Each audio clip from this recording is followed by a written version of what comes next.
Hey everybody, welcome back to the channel. Great to see you here again. Wanted to talk to you a little bit about how my live set has evolved based on the kind of music that I want to make. And I'm going to walk you through it, some examples, demonstrate some things, and towards the end, you're going to see there's an amazing trick for beefing up the low end in your overall mix when you're using live gear. So we're going to go over in just a minute. I'll walk you through everything in the new setup, the way it's all run together, the way it's rigged, what I'm using each piece for, and how I use it to do completely improvised live sets without even predetermining anything. There's no preset songs, there's no stems, there's no automatic pattern changes, none of that kind of stuff. Everything's done improvisationally in the moment using this performance rig. So everything was set up specifically for that. It was really designed so that it could be played like an instrument live, improvised like an instrument live, rather than playing something preset. So I'm excited to show this to you. It's a whole new setup, and I'm really excited for the way that it sounds, the way it works, and the way that it plays. And once we walk through how everything's connected, how everything works, and what each piece does, I'll do a little live jam at the end so you can see how it kind of flows together as a little improvisational live set. So stick around till the end so you can check that out. All right, so here we are with the newly refined live set. Just to go quickly through what everything's doing here. So the Octatrack is kind of the central mixer, effects processor. I have on this side drums coming from the Digitakt. That's going into the A and B inputs in the Octatrack, so left side. Then I have the Digitone on the right side coming into the C and D inputs. That is providing four tracks, four individual sounds, voices of different melodics and some percussive elements and things like that, bass lines and some pads and that kind of stuff. Then we have a new addition, the 1010 Blackbox. This is playing a bit longer samples. Those are going to be more atmospheric, more kind of background sounds and things like that, just to kind of add some depth and width to the mix. And that is running out of the black box into the Big Sky so that we can add some big reverb to that atmospheric stuff. And then it's going from the Big Sky into the inputs of the Digitone, and then that's passing through with the signal from the Digitone into the Octatrack. The 16 tracks in the black box are being controlled just so that I don't have to menu dive into each one. I have those set up with the Novation launch control so that faders 1 through 8 are tracks 1 through 8, and then these knobs up here are 9 through 16, and then the top knobs here is filters. So we've got high pass in one direction, low pass in the other direction, and same thing up above. So for each channel on here, we have reverb effects plus the built-in effects here, and then we've got volume and a high pass, low pass filter to kind of shape those sounds and sculpt them into what we want each time we use them. Then the main signal is coming out from the Octatrack and running through the analog heat, and that's on the saturation mode with a little bit of drive, fully wet. The dry wet's fully wet. We've got a high pass filter on it that's brought all the way down to like 22 hertz, sorry. And the resonance is boosted up just a little bit, and that gives us a low end boost in the overall mix. The Octatrack is set up with tracks 1 and 2 are a through track and a neighbor track for the left side, so drum percussion side. So we've got multiple effects there. 3 and 4 are a through track and a neighbor track for the right side, so we've got some effects there. 5 and 6 are set up as flex tracks that are set up as loopers to loop either the left or the right on 5 and 6. And then track 7 is kind of a master looper, which anytime that gets armed, it will, on the next go round, loop a perfect 4-bar loop of the master of what's going on, and that allows for some smoother transitions between tracks and between parts. And then all of these scenes are set up as different effects, which are all marked down here, and those can be assigned to A and B and use the fader to go back and forth between the different effects. Now, this whole setup, the way that the Octatrack is set up, including all of these custom built effects and the way the tracks are individually set up and their effects and the loopers and all of that stuff, is all a template that I downloaded from EasyBot, another kind of fellow YouTuber on here who does absolutely amazing stuff. I mentioned to him recently that this totally changed my world, coming from the world of being a DJ and producer and looking to combine the DJ and production together. I was missing bits of that DJ part. I was missing bits of the things that would allow me to do some smooth transitions and do some builds and breaks and things like that in the live setup. And this was really allowing that now, thanks to his production templates. So shout out to EasyBot. I will put a link down in the description below to his page, so you can go check that out because he does some absolutely amazing stuff with these Elektron boxes. Basically, this whole set is built to be an improvisational instrument to play live in the moment. There are no prepared tracks. There are no prepared stems or anything like that. What it basically is, I think of this kind of as an artist palette. There are the different colors that I'm going to paint with, and I'll kind of squeeze those colors out onto the palette, and then that's what I'm going to use to do the painting. Here we have a whole bunch of different kind of colors that we've put out there in ways that are organized in such a way so that I can find them and call them up whenever they're needed. So for example, over here on the Digitakt, track 1 is always going to be a kick drum. So I have that set up to be automatically 4 on the floor as a default, but it can be modified while I'm playing. So if, as we're kind of playing along, if I was to activate or unmute track 1, it's going to be a 4 on the floor kick. Track 2 is always going to be a clap of some form, a clap or a snare of some form. Track 3 and 4 will always be sort of percussion bits and parts. So those are kind of set up to be kind of, random sounds, as you can hear. 5 is usually something kind of melodic or bassy. Here it's a little bit more percussion. 6 is always closed hi-hats. And again, starting off as 16th notes as a default. 7 is always a hi-hat of some sort, and that's on the offbeats.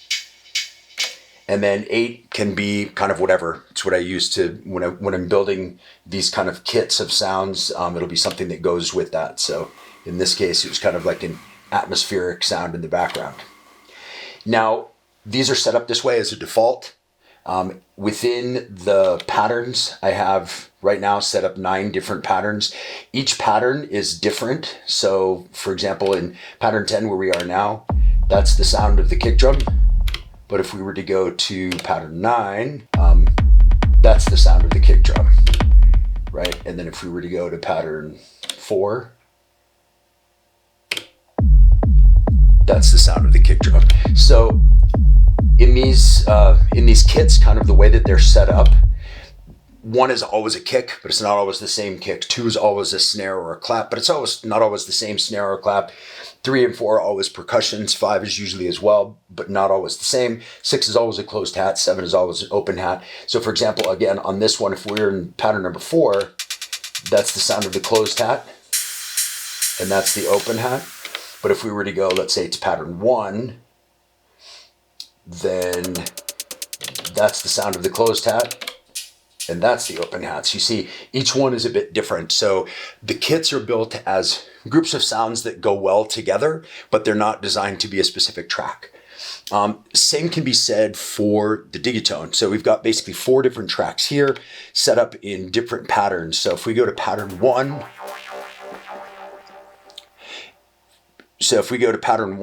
and track 1 is generally always a bass of some sort.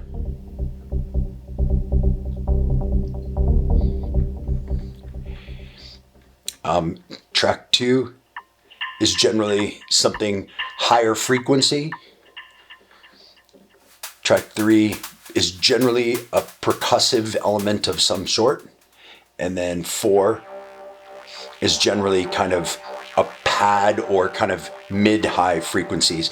And the idea being that this is a group of sounds that go well together, but they're not a track that goes with a specific drum set and a specific, kick, specific atmospheric sounds. They're just sounds that go well together. And then if we were to switch to, let's say, pattern 5, we're still going to have on track 1, still going to be a bass sound, but it's a different one.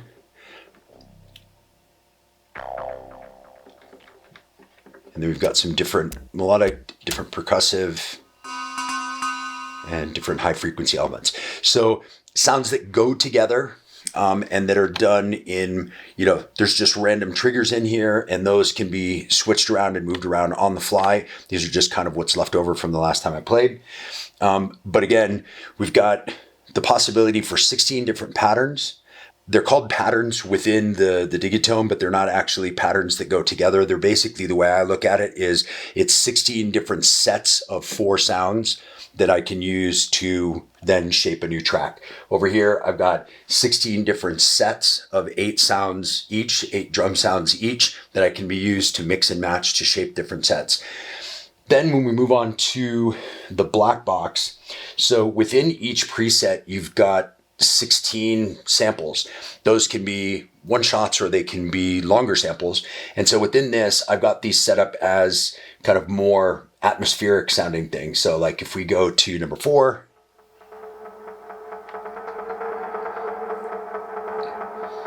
you can hear it's kind of a background ambient sound, and it's going through the big sky, so there's quite a bit of reverb. If I was to take the reverb out,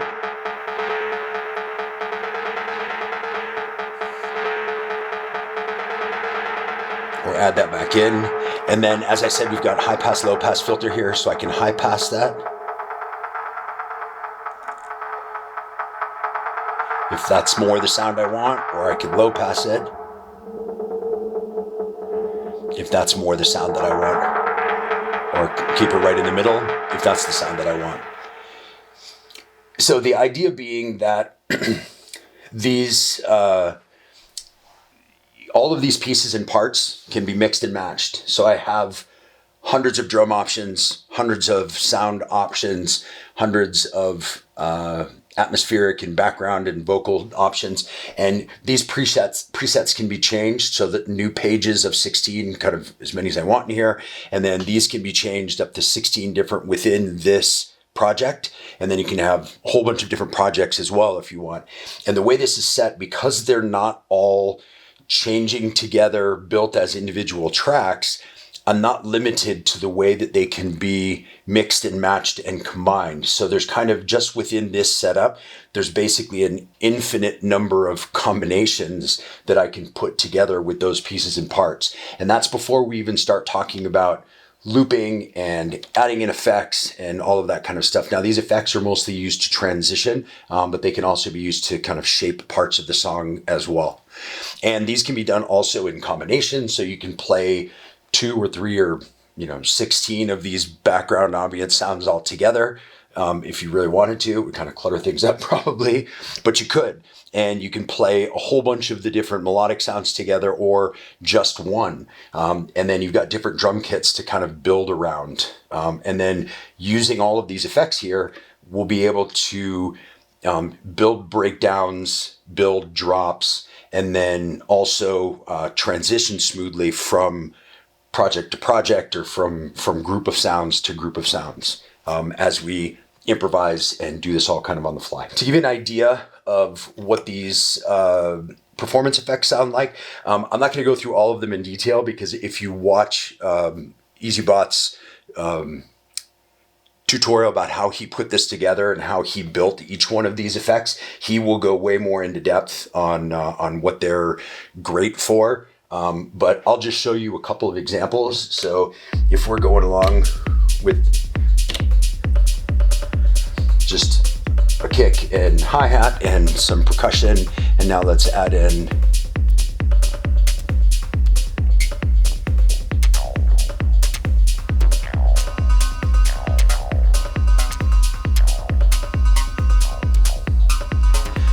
So we've got a little bit of a background groove kind of going there. Add in a bass line.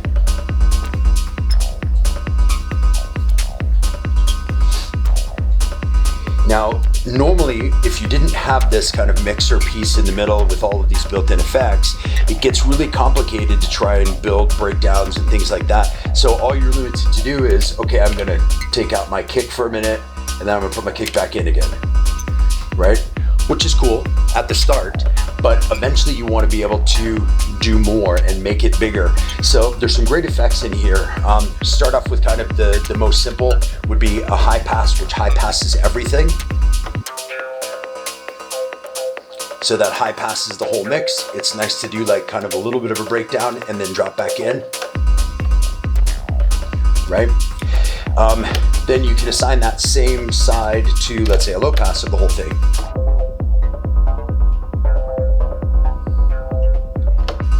Right? Then we have high pass and low pass of just this side. So if we wanted to high pass out just the drums and have the melodic elements kind of stay the way they are. Yet another way to transition, add in other parts. You know, if you wanted to add in, you know, different melodic elements, you could bring those in during a break and then go back into the song. Right? Next, there's this pump effect, which is really cool. It's kind of like an artificial side chain where it takes everything that's coming from the melodic side, not the kick side. It takes everything coming from the melodic side, and using an LFO, it ducks the volume on the downbeat. So it keeps the drums the way they are, but it ducks everything else out of the way. So it gives that kind of pumping effect that you would get from a sidechain compressor that was sidechained to the kick, but in this case it's not sidechained to the kick, it's just an LFO that's making it duck just like that. And it's cool if you were to take out the kick, you still have that, which is an interesting effect. Then we have one of the coolest, most creative effects that he came up with, which he calls the Daft Punk effect, which is cool. It grabs a loop of everything that's playing, puts it through a bandpass filter, and loops it. So it, I mean, you'll hear in a second, even with the Techno track, it sounds very much like Daft Punk. So as soon as you move this over is when it will grab that loop. And then whenever you're ready to drop it back in. Then you've got this, I generally tend to use this one without the kick. I like the way it sounds better, so on a break, maybe I would take the kick out. And then put the kick back in to bring things back in again. So those are just a couple of examples. Oh, one other one that I really like is the lo-fi. Again, I like it without the kick, so if I was gonna be on a break and I wanted to do a bit of a different sound in a break, it kind of makes everything else that's coming through here sound kind of lo-fi. A few other effects that I don't necessarily use very much with my particular style of music, but that are in here as well. So there's a tape stop. Doesn't get used a ton for me personally, but it's, you know, could be useful depending on the style of music that you do. Then something else that's really interesting is that you have these loopers over here on the side. These loopers can be used to creatively transition, or one of the things that I love to do with them. So for example, if you hold down 7 and hit yes, that arms that track, and the next time around, the little plus appears, and what it's doing is right now it's recording a perfect 4-bar loop of the master, and now it's playing it in the background. So if I assign this side to all and then move this across, that's now playing the recorded loop of what was going on in the background. So if I take down all of these sounds to nothing, mute all of my drums, now nothing's playing right now. This is just the loop. So if I was to come back across, oh, sorry, left the hat on. So right now there's nothing playing, but that's my loop of what I was playing before. So if I was gonna, for example, transition to a different group of sounds, I could do this here, I could transition over here to a different pattern, which is my next kind of bank of sounds. Once this comes over there, I can bring those up and I can actually preview those through my headphone cue so I can hear what's gonna come in next. Bring up the ones that I like here. And then I can transition across, and these drums are the same drums that are recorded, so those will stay similar while the background music, the musical part of it changes.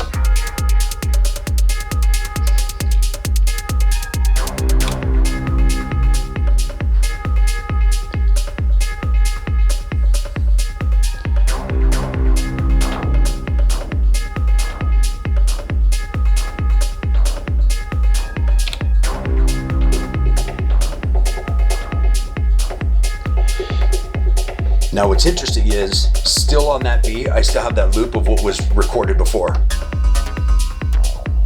from earlier, right? But those sounds aren't being used anymore.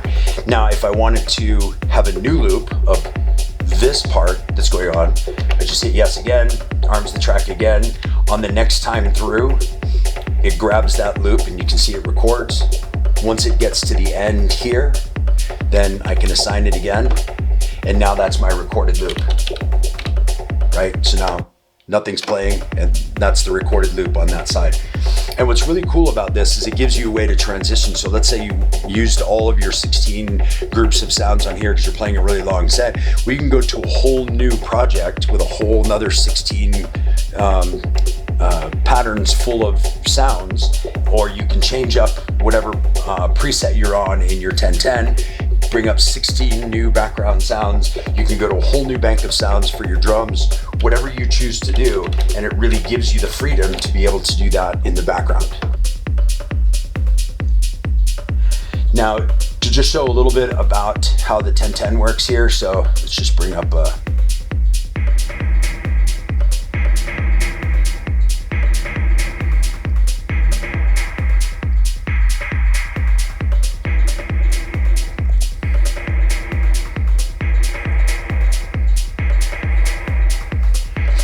Okay, so now we have these drums going with the part from the 1010. Nothing's being used from the Digitone right now, except for this is passing through the Digitone to go into this side. So now if I was to grab a new loop, right? So this is recording now what's playing at this moment. And then once that's done, it automatically plays. I can move across to it. So now if I wanted, I could add in another bit. I could switch patterns on my drums.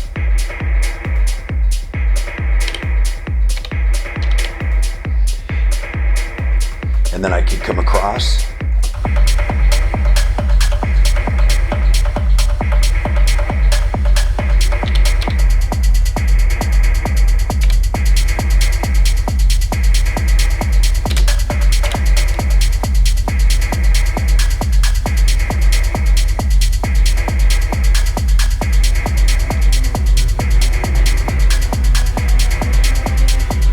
If I wanted this new sound to be the basis of a new track, I can fade out that old bit.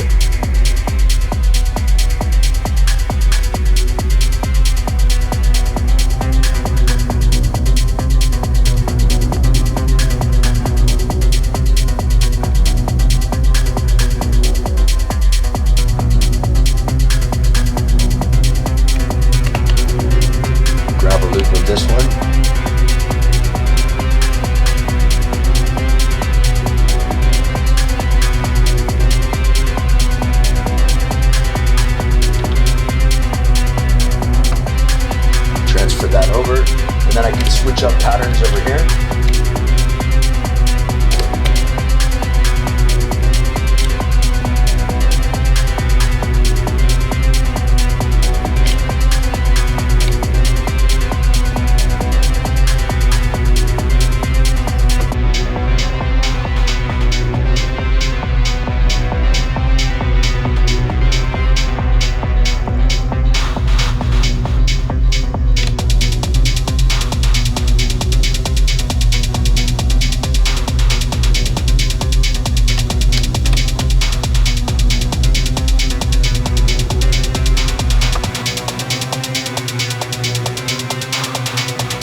right now is coming from the Digitakt for all of the drums and percussion, and then there's one pattern playing from the 1010, which is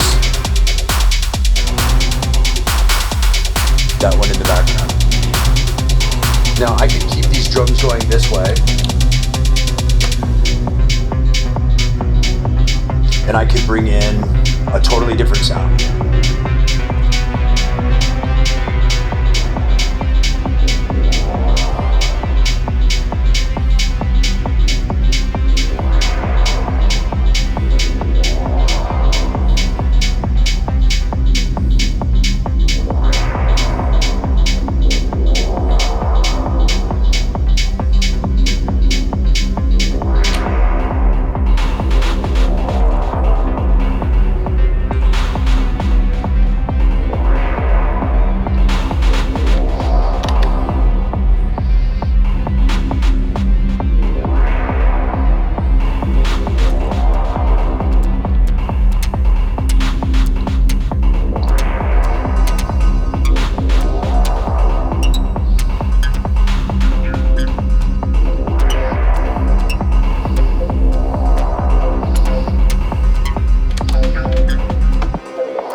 So the idea being that all of these pieces and parts can be mixed and matched all the way through the process. Nothing is tied to anything in particular.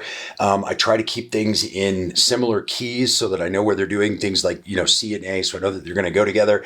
But other than that, there's nothing that is predetermined, pre-planned, preset. I just have the different colors, the different, tonal colors to be able to paint with. And the idea of this is that it allows me to mix and match and do whatever I want. I can change tempo, I can change key, I can change, make it more minimal, I can make it bigger, I can bring in the effects, I can do all of those different things and mix and match as I choose throughout the whole process, and basically create music on the fly in front of the crowd rather than producing a track in the studio, making a fully assembled track, then disassembling it into pieces and parts to be able to load it into machines so that it can be then reassembled in front of people. The whole idea about this is that this is being done right now in real time, live in front of the crowd without anything pre-planned or pre-done other than the palette that I'm going to be working from. So because of that, every show's different. Every set is different. It's not going to be a set of the greatest hits. It's going to be a set that was produced in the moment for the moment. And if you were there, you saw it. And if you weren't, you didn't see it. And the time has passed. So it's just a moment in time each time we do one of these. Just to show a little bit about the analog heat. So this is drums without it, and then adding it in, that shows you the boost that we get from this. Now, that's coming from saturation on the general signal. It's coming from some drive and the wet level being all the way up, a little bit of high frequency boost just to get a little bit more kind of glisten up in those high frequencies. But the most important part of this really comes down at the low end. So if I cut this down to just the kick, you hear that really big boomy kick that's coming through here without it, right? What's causing that boomy kick is obviously some overdrive and driving that signal and adding in some distortion and some saturation. But the real key to it is this high pass filter. And what's interesting is we're using a high pass filter with the frequency down around 20 hertz, 21 hertz, so that we're not cutting off any of the signal. But then when we add in resonance, we're adding in that little boost of signal right before the cutoff, and that cutoff is down below the level of the sound, but where we add the resonance, we're adding that in at around the 40 hertz level. So if we take off the resonance, this is what the kick sounds like with the saturation and the overdrive, but without that resonant boost. So you see, you don't have all of that low end, and you see with the high pass filter, we're not really cutting anything off of that because we're only bringing it up to about 21 hertz. But then we're adding that boost, and that boost takes the signal up at that kind of 30 to 50 hertz range. Here we go. So that's adding in. So high pass filter on the drums, on the low end stuff, but with the frequency way down around 21 hertz and the resonance boosted up to give you that resonant boost at, you know, between 30 and 50 hertz where you want your kind of kick drum resonant boost to come from. So that's a big key to this sound, is being able to have that filter and set it to those parameters just for the final signal coming out of here. Really kind of beefs up the low end like that. And if you're enjoying this video, I would really appreciate it if you could give it a like down below. Maybe leave a comment about what you like or any questions you have. I'm happy to answer any questions or any way that I can help. I might not know the answer, and if I don't, I'll let you know that too. But if I do, I'm happy to help in any way that I can. Give it a like, and if you like more content like this about gear, live sets, music production, live performance, DJing, and the music industry in general, I'd really appreciate it if you'd consider subscribing to the channel. Just click the little button down below and click the bell icon so that way you get notified each time a new video comes out. And even if you don't like the video, give it a thumbs down below and leave me a comment and let me know what I can do better next time, or what you'd like to see. If there's any kind of videos that you'd like to see, let me know that also down in the comments below.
So that's a new setup, and if you'd like any more information about any of these pieces of equipment that I have here, how things are connected, connecting MIDI, connecting audio, click on the link right up above here and it'll take you to a playlist with some other videos that will give you some more in-depth information about some of the specific pieces of gear that I have here in the live setup.